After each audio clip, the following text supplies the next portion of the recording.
কবির আনুগত্য বিনা ঐশ্বর্য জ্ঞানে ভজিলেও নাহি পাই ব্রজে ব্রজেন্দ্র নন্দনে। ব্রজ ভাব চাই, ব্রজের ভাবটা হৃদয়ে এনে তবে ব্রজ কথা শুনতে হবে।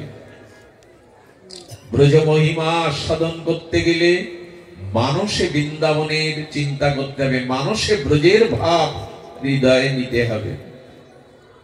ব্রজভাবের কথা আপনাদের কি শোধাবো, কি জানাবো, মনে পড়ছে সেই কথা।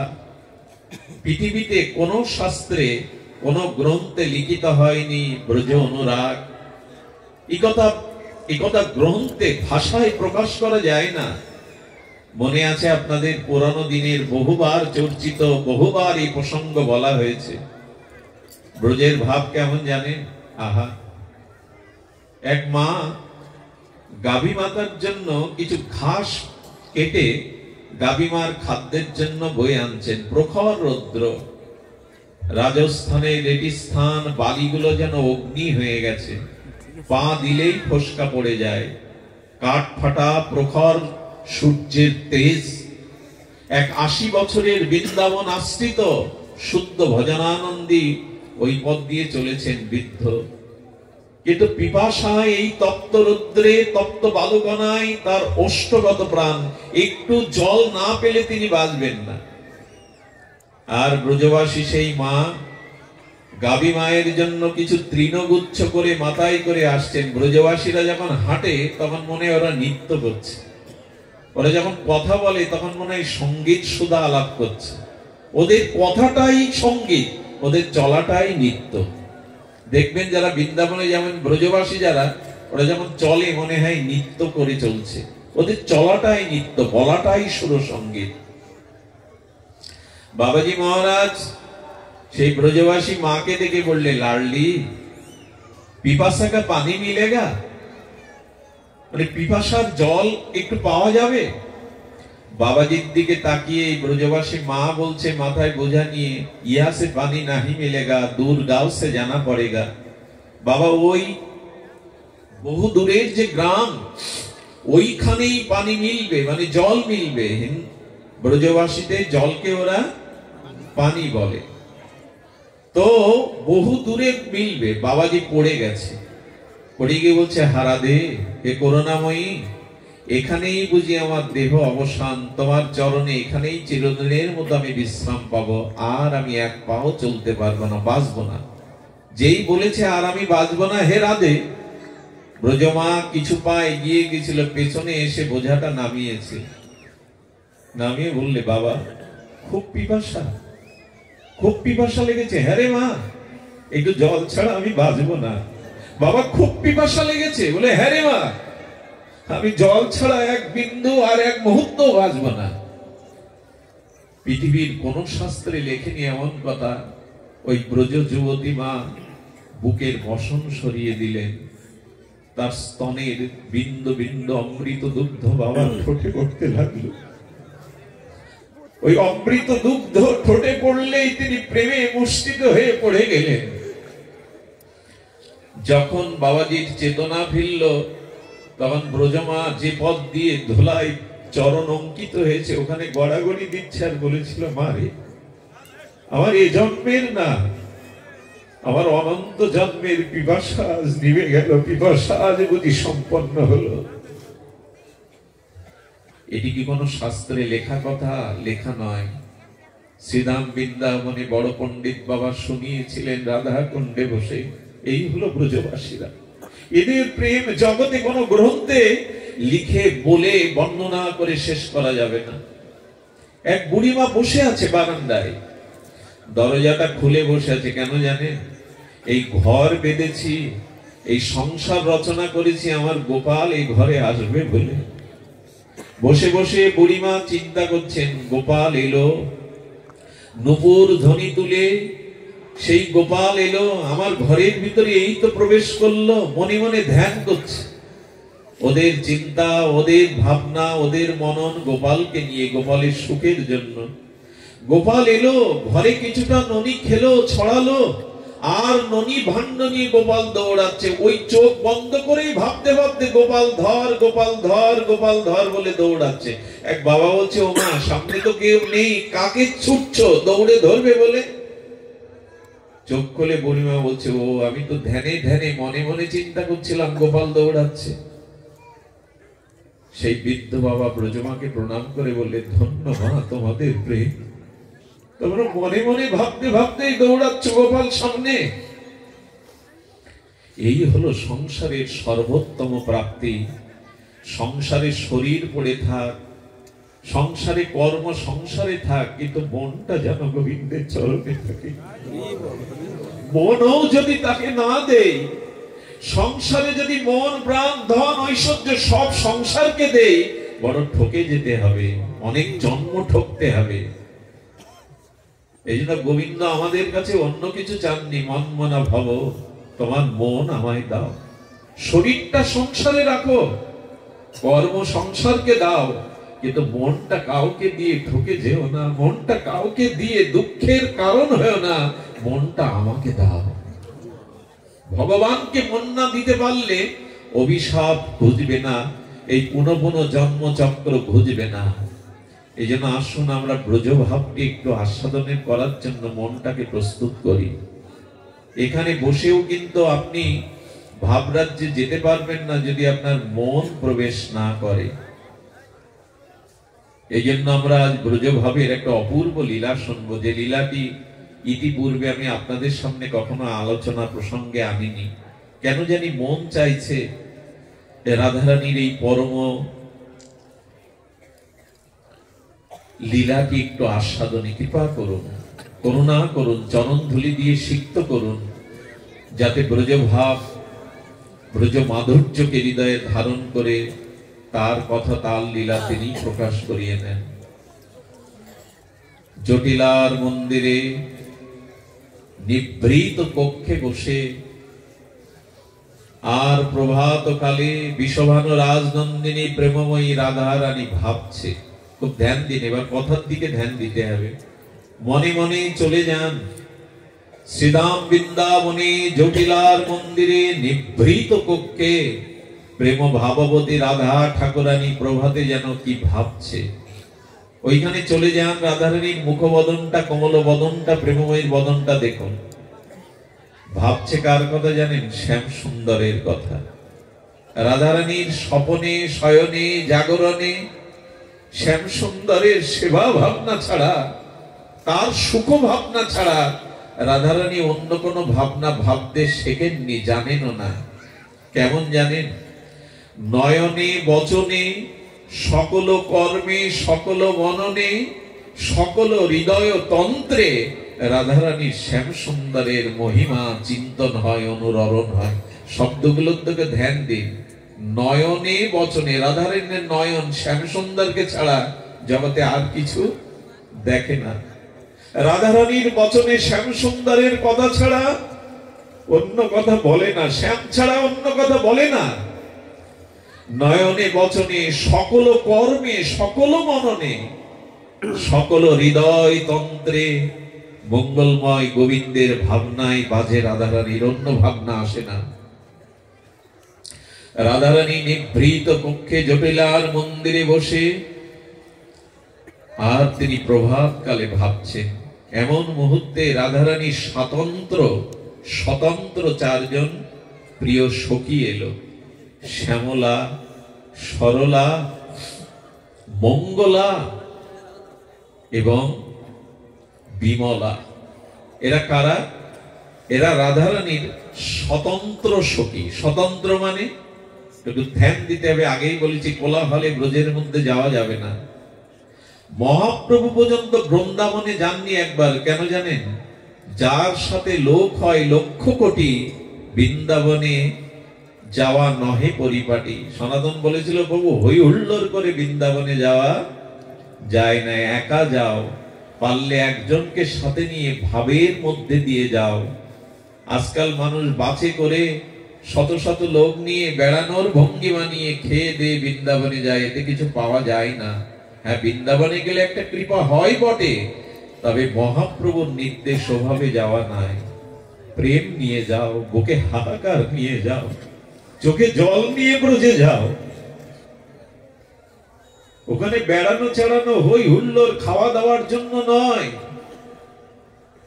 ওখানে চোখের জল নিয়ে নাও, ব্যাকুলতা নিয়ে যাও। ব্রজের রাখাল বলে দেবে, কোথায় আমার গোপাল? যমুনা, তুমি বলতে পারো এখন কোন লীলায় কোথায় আছেন? হে বৃক্ষগণ, তোমরা তো মুনি ঋষি, তোমরা বলে দাও না রাধা মাধবের কোন লীলা কোথায় হচ্ছে? এই হাহাকার চাই, তৃষ্ণা চাই। বৃন্দাবনে কখনো হোটেলে ওঠা, হোটেলে খাওয়া, জামা কাপড় কাছানো, জামা কাপড় পরে ছবি তোলা, এটা বৃন্দাবন নয়, এটা প্রেমের রাজ্য। ওইখানের মহিমা হলো ধুলো মাখা, ব্রজের ধুলো মাখা। ওইখানে ধুলির বড় মহিমা, ওখানে ব্যাকুলতার মহিমা। রাধারানীর সম্মুখে শ্যামলা, বিমলা, সরলা, মঙ্গলা, তার স্বাতন্ত্র সুখী। স্বাতন্ত্র কেন জানে? রাধা মাধব দুইজনকে ভালোবাসে সকলে, কিন্তু কৃষ্ণের থেকে অধিক ভালোবাসে যারা রাধারানীকে, এরা রাধারানীর স্বতন্ত্র সখী। যুগলকে ওরা ভালোবাসে, কিন্তু কৃষ্ণের থেকে যারা অধিক পরিমাণে রাধারানীকে ভালোবাসে, এরা রাধারানীর প্রাণ প্রিয় স্বতন্ত্র সখী। শ্যামলা, বিমলা, সরলা, মঙ্গলা এসে রাধারানীর সামনে দেখা দিয়েছে। রাধারানী ওদের দেখে প্রসন্ন বদনে বলছেন, শুদ্ধ ভক্তের দর্শন হলে আমার আজ দিন ভালো যাবে। তোরা এসেছিস, তোরা এসেছিস, আজ আমার দিন ভালো যাবে। একটা কথা বলি, প্রভাতে যদি সাধু দর্শন করেন কোন প্রকৃত বিশুদ্ধ ভগবানের প্রিয় ভক্ত, সেদিন আপনার মঙ্গল যাবেই যাবে। আজ আমার দিন ভালো যাবে, আমি হরিভক্তের দর্শন পেয়েছি। রাধারানী জগৎকে শিক্ষা দিচ্ছেন, সকালে উঠেই সাধু দর্শন। আমার তো মনে হয় রাতে যদি আপনাদের মতো ভক্ত দর্শন হয় তো রাতটাও ভালো যাবে, হরিচিন্তায় যাবে। সাধু দর্শনেই শোক দূরে যায়, তাপ জুড়ে যায়, সংসারের মলিন জঞ্জাল বিষয় চিন্তা মন থেকে বিদূরত হয় সাধু দর্শন করলেই। দর্শনে পবিত্র করো এই তোমার গুণ। গঙ্গা স্নান করলে পাপ যেতেও পারে, নাও যেতে পারে, আপনার শ্রদ্ধার উপরে নির্বাসী, কিন্তু সাধু দর্শনে মনের ময়লা যাবেই যাবে, চিত্ত শুদ্ধি হবেই হবে।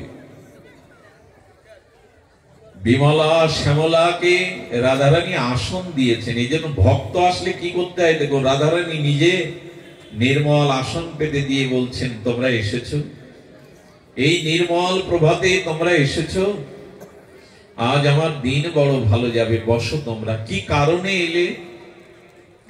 শ্যামলা, বিমলা, সরলা, মঙ্গলা বলছেন, হে ঠাকুরানী, হে রাধে প্রেমময়ী, আমরা তোমার মুখে আমাদের প্রাণনাথ ব্রজনাথের গতকাল নিশি বিলাসের কথা শুনতে এসেছি। খুব ধ্যান দিন, খুব অপূর্ব অপূর্ব এই তত্ত্বটি, এই লীলাটি।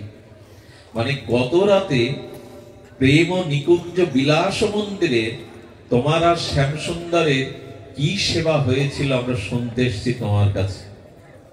গত রাত্রের বিলাস সেবা কিরূপ আমাদের শোনাও।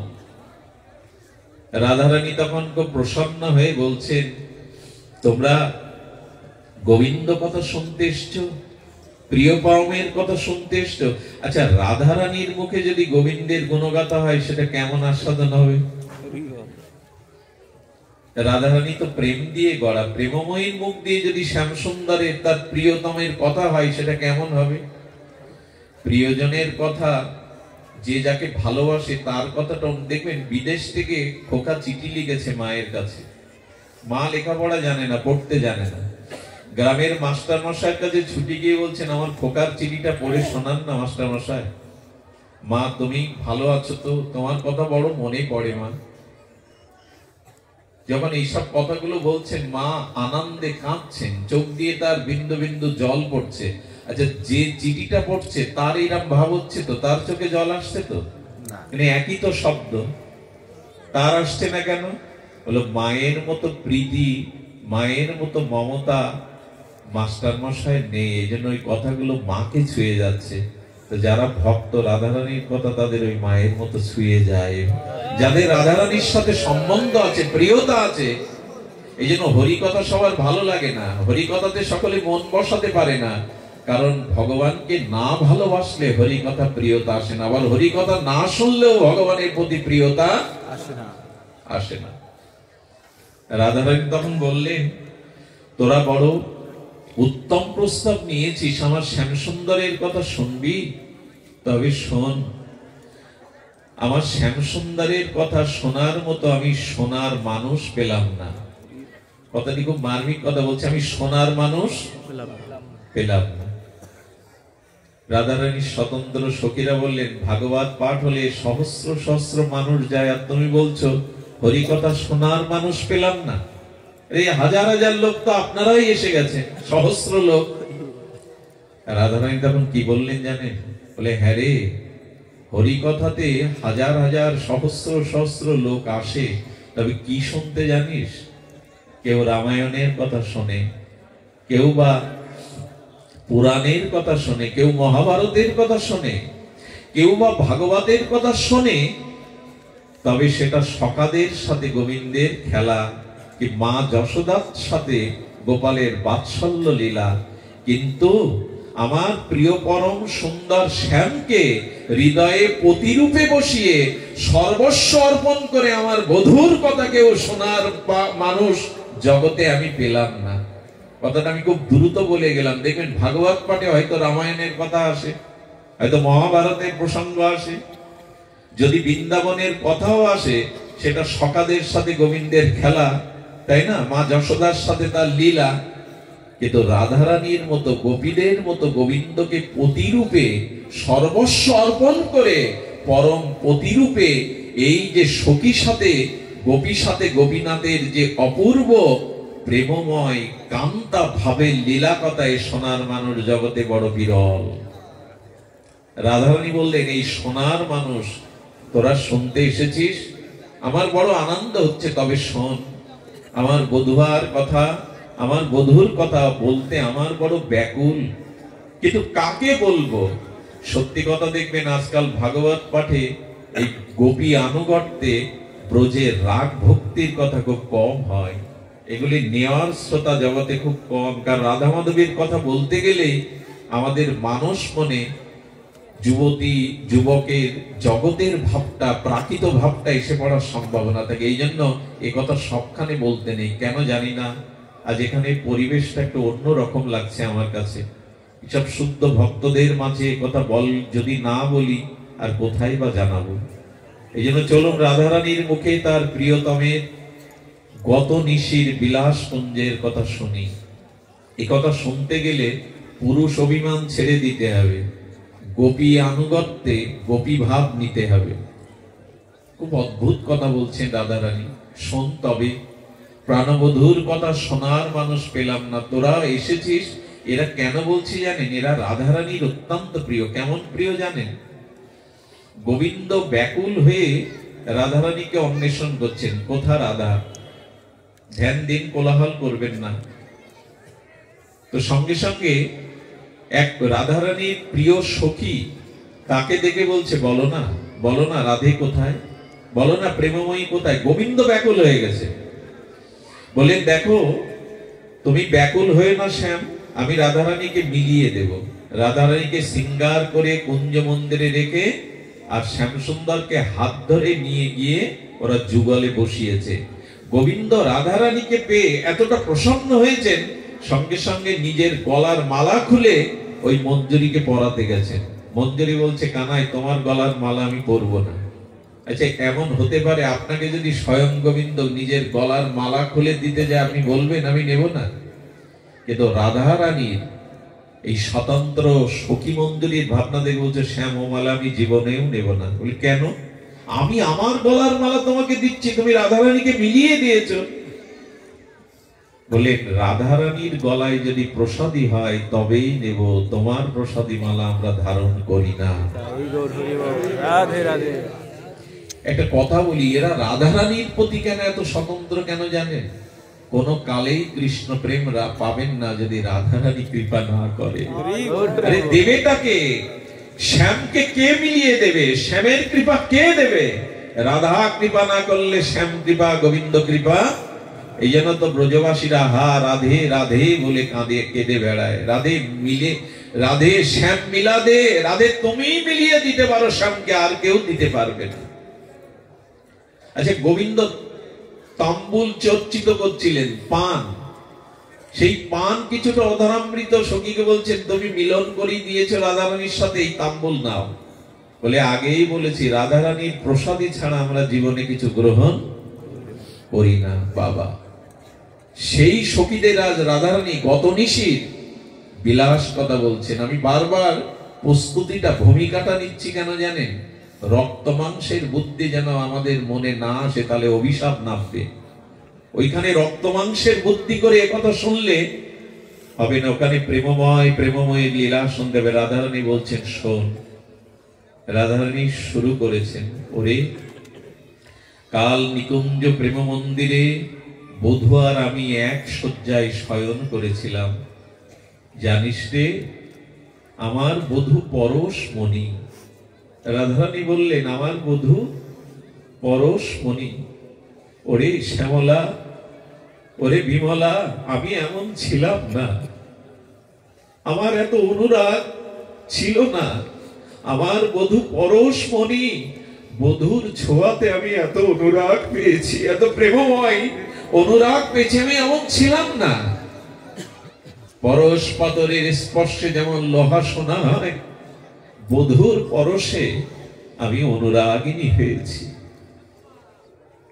ভগবানের একটু সেবা, একটু প্রেম, একটু ভক্তি আমাদের কি করে জানেন? পরশ পাতরের মতো এই অঙ্গকে সোনা করে দেয়। কেমন জানেন? পুতনার লাশটাকে খন্ড খন্ড করে ব্রজবাসীরা চিতা জ্বালিয়ে দিয়েছিল। সেই চিতা থেকে এক দিব্য অপার্থিব দিব্য গন্ধ সমস্ত ব্রজকে, বাতাসকে আমোদিত করছিল। ব্রজবাসীরা বলছে পুতনা রাক্ষসী, শিশু ঘাতিনী, পাপিয়সী, তার চিতা থেকে এই দিব্য গন্ধ আসছে কেন? পূর্ণমাসী দেবী বলেছিলেন গোবিন্দকে কালকূট বিষ স্তনে করে পুতনা হত্যা করতে যায়, আর গোবিন্দ তার ওষ্ঠ দিয়ে, অধর দিয়ে পুতনার স্তনকে একটু স্পর্শ করেছিল। তাই গোবিন্দের অধর অমৃত স্পর্শে পাপিয়সী পুতনার দেহটা দিব্য সুগন্ধময় হয়ে গেছে। সেই সুগন্ধের বাতাস বইছে। রাধারানী বললেন আমি এমন ছিলাম না রে, আমার এমন অনুরাগ ছিল না। বধূর পরশমণির পরশে আমি অনুরাগিনী হয়েছি। একটি জিনিস দেখবেন, লজ্জার রং আলাদা হয়। কারো ভিতরে অনুরাগ, ভালোবাসা জন্মালে তার মুখ লাল হয়ে যায়, যায় না? অনুরাগের একটা রং আছে, খুব প্রীতি, খুব ভালোবাসা, খুব অনুরাগ ভেতরে দেখবেন মুখটা লাল হয়ে যায়। অনুরাগের একটা রং আছে। রাধারানী বললেন বধূর পরশে আমি এমন ছিলাম না রে, এখন যেমন দেখছি আমার অনুরাগিনী হয়ে গেছে। রাধারানী বললেন তার পরশ এই অনুরাগের ছোঁয়া পেয়েছে। আরো শুনবি তোরা? শোনো না প্রাণ দিয়ে। বলে জানিস বধূ আমাকে পালঙ্কে রাখেনি সারা রাত, বধূ আমাকে পালঙ্কে রাখেনি। কোথায় রেখেছিল জানিস? পালঙ্কে আমার কোমল অঙ্গ ব্যথা পাবে বলে বধূ সারা রাত আমাকে হৃদয়ে রেখেছিল, পালঙ্কে রাখেনি। আগেই বলেছি একথা শুনতে গেলে বাইরের দৃষ্টি দূরে সরিয়ে দিন। রাধা কৃষ্ণকে এখানে রক্ত মাংসের কিছু ভাবলেই কিন্তু অভিশাপ নেমে আসবে। খুব সতর্ক হয়ে শুনতে হবে। রাধারানী বললেন বধূ আমায় এত ভালোবাসে, আমাকে পালঙ্কে রাখিনি, সারা রাত আমাকে হৃদয়ে রেখেছে। হৃদয়ে রাখার জিনিস তো রাধারানী, আমরাই শুধু তাকে হৃদয়ে নিতে পারলাম না। এ হৃদয়ে আছে অনন্ত জন্মের ভোগ বাসনা, কামনা, কাম, ক্রোধ। গোবিন্দ বলছেন প্রেমময়ীকে হৃদয়ে নাও, আর কিছু হৃদয়ে রেখো না, বাধা হয়ে দাঁড়াবে। হরি কথা কেন শুনতে হয় জানে? অনেক জন্মের আবর্জনা জমে গেছে হৃদয়ে। এটি হরিকথা কর্ণ দিয়ে হৃদয়ে প্রবেশ করলে ধুয়ে যাবে, মুছে যাবে। এই জন্য ভগবানের কথা ভক্ত সঙ্গে শুনতে হয়। এই জন্য এরা নরসিংদী থেকে চলে এসছে, কত দূর থেকে, কেন জানে? হরিকথা শ্রবণ করলেই অনন্ত জন্মের দুর্বাসনা যাবে, কাম বাসনা চলে যাবে। এখানে দেখবেন এখন যে পরিবেশ, এখন কেউ অসৎ চিন্তা করার ক্ষমতাও রাখে না। এর মধ্যে যারা বসেছেন না, যারা খুব একটু শ্রদ্ধা, বিশ্বাস, আনুগত্য নিয়েছেন হরিকথার, এর মধ্যে কোনো বিকার আসার সম্ভাবনা কারো নাই। এই জন্য সাধুমুখে হরিকথা জীবনের অন্যতম শ্রেষ্ঠ পাওয়া। ভগবানকে পাওয়ার থেকে সাধু সঙ্গে হরিকথা পাওয়া আরো শ্রেয়, আরো পরম। হরিকথা ভজন পাওয়াটা আরো পাওয়া। ওরে জানিস, সারা রাত বধূ আমায় বুকে করে রেখেছে। যেমন দেখবেন সন্তান যদি প্রস্রাবাদি করে বিছানা ভিজিয়ে রাখে, অনেক মা তাকে বুকে করে সারা রাত কাটে, ওই ভিজে জায়গায় রাখে না, ভালোবাসে বলেই তো এমনটা হয়। রাধারানী বললেন, আমাকে পালঙ্কে রাখিনি রে, আমাকে সারা রাত হৃদয়ে রেখে দিয়েছে। এমনি করতে করতে কখন যে নিশি প্রহর, নিশি ফুরিয়ে গেল।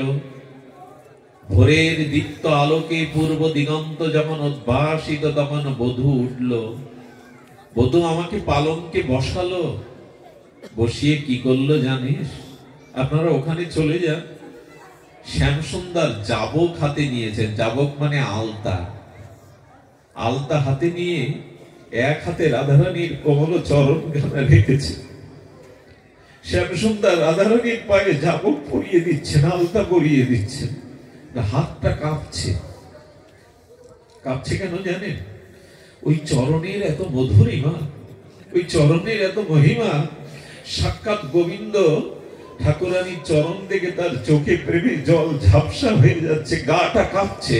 আলতা ঠিক মতো পরাতে যাচ্ছে না, বারবার চোখের জল মুছে আলতা রাঙায় রাঙিয়ে দিল রাধারানীর কোমল চরণ। যদি কখনো রাধারানীর চরণটা একবার চিন্তা করতে পারেন, চিত্তে প্রেম দেখা দেবে, ভক্তি দেখা দেবে। ওই চরণে আলতা পরিয়ে দিলেন। রাধারানী তখন বললেন শ্যামলাকে, আলতা পরাতে পরাতে বধূ কি করলো জানিস? বধূ আমার চরণের ধারে তার নাম শ্যাম নাম লিখে দিল। কেন নাম লিখছ বধূ, কেন তোমার নাম লিখছ? গোবিন্দ তখন চরণে আলতা পরিয়ে চরণ দুখানা ধরে বলছে, আমাকে চরণ ছাড়া করো না, আমাকে চরণে রেখে দিও হে রাধে, হে প্রেমময়ী। গোবিন্দ এ কথা আর কাউকে বলতে পারে না। আমাকে ধারে মানে কি জানেন? ধারে মানে পাশে। আমাকে তোমার চরণে রেখে দিও, চরণ ছাড়া করো না। এ খুব নিবেদনের কথা। হে প্রিয় পরম, সংসারে সবকিছু সরে যাক, কিন্তু তোমার চরণ থেকে দূরে সরে না যায়। তোমার চরণ ছাড়া করো না রাধে, আমাকে চরণের ধারে রেখো। শ্যামসুন্দর বললেন, আজ আমি চিরদিনের মতো তোমার চরণে আমার দাসখত লিখে দিলাম, আমি তোমার দাস। মহাপ্রভু এই পদটি বলেছিলেন, গোপী ভট্ট পদ কমলায় দাসানো দাস।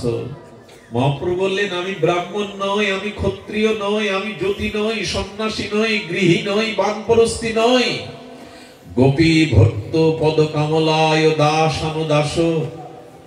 আমি শ্রী গোবিন্দের আনন্দ ঘনের চরণের যে দাস, সেই দাসীরও চরণের দাসী স্বরূপ। মহাপ্রভু বলছেন, গোবিন্দ বলছেন, হে রাধে, আমি আজ দাসখত লিখে দিলাম, আমাকে দাস করে রেখো। তো ধ্যান দিয়ে শুনুন কথাটি। রাধারানীর চোখে জল। শ্যামসুন্দরকে শ্যামসুন্দর যেন বলছেন, ধারে মানে, ধার মানে ঋণ, আর ধার মানে কাছে থাকা, ধারে থাকা।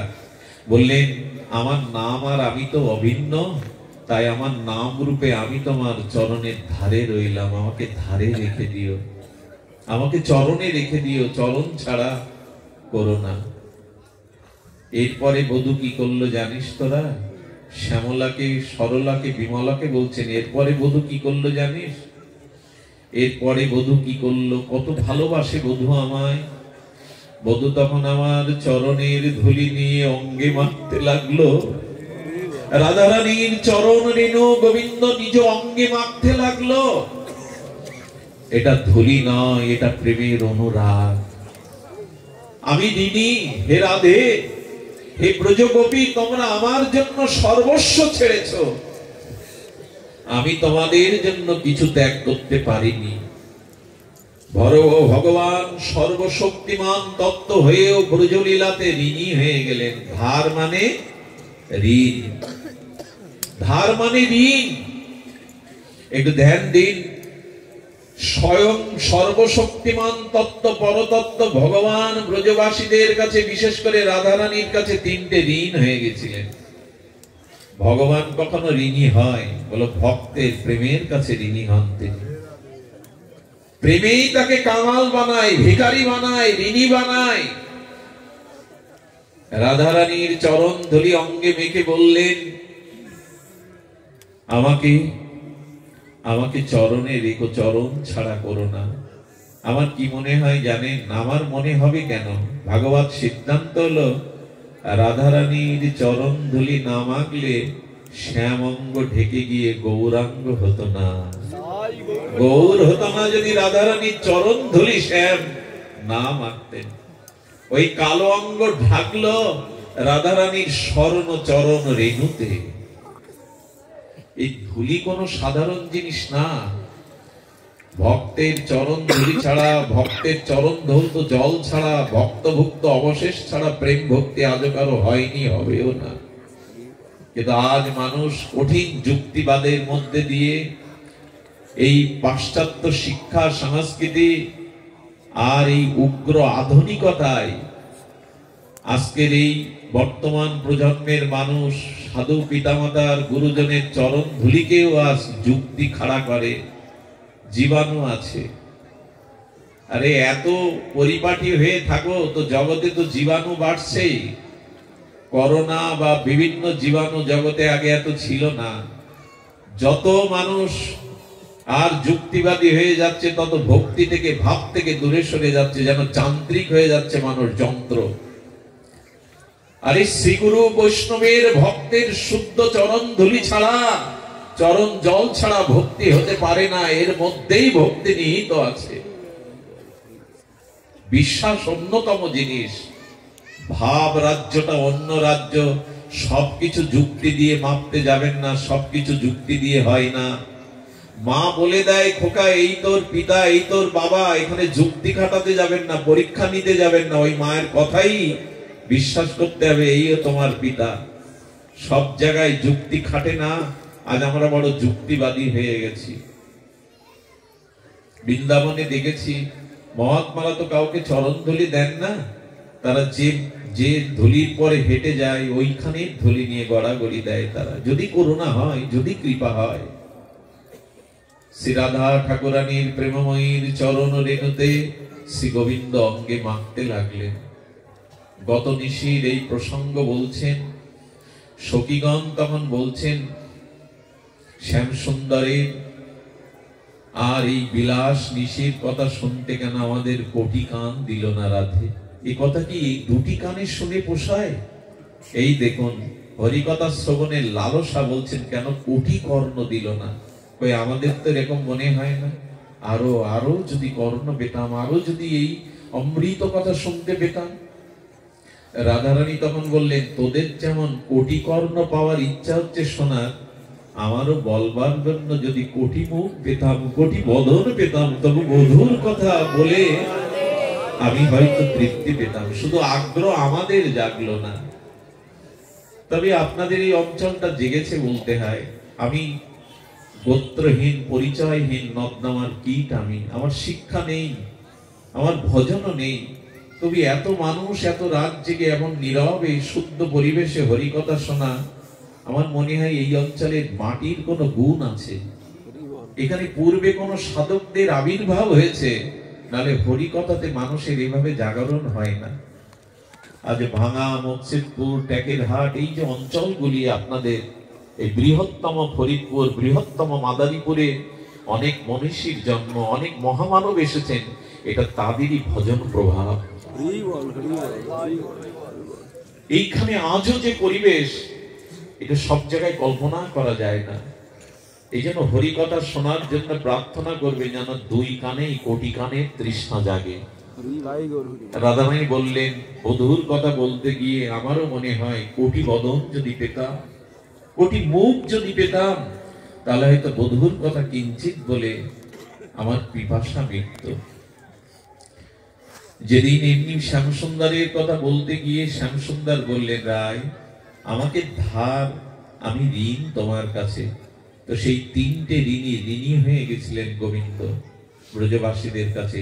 সেই তিন ঋণ শোধ করবার জন্য সেই ব্রজেন্দ্র নন্দন, ব্রজের কানায় আমার নবদ্বীপে সতী সিন্ধু গর্ম আজ গৌর হয়ে এলেন। কোন সেই তিনটি ঋণ, এটি বলেই আজ পাঠ বিশ্রাম রাখছি। শ্রী রাধায়া প্রণয় মহিমা কি দিশা। আহা, স্বরূপ দামোদরের কষ্টার এই বিখ্যাত শ্লোক, শ্রী রাধায়া প্রণয় মহিমা কি দিশ। অর্থাৎ